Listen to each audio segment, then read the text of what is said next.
How to see old mentions on Instagram stories. Let's get started. Launch your Instagram app. Here we go. You will land to the home page. At the bottom, you're going to find different icons. Click on this profile icon given at the bottom right corner. With that, you will land to the profile page. Now at the top right corner, you will find 3 bars. Click on it. Go ahead and open this option of archive. At the top, you will find the drop down. Click on it. Select the option of stories archive.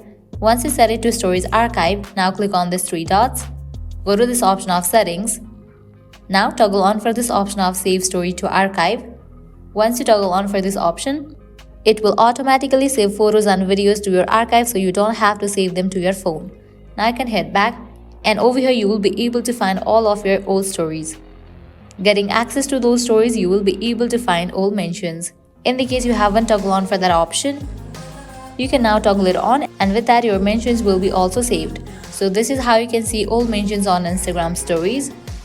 At the end, if you guys find this video helpful, don't forget to like, share and subscribe to our channel. Thank you.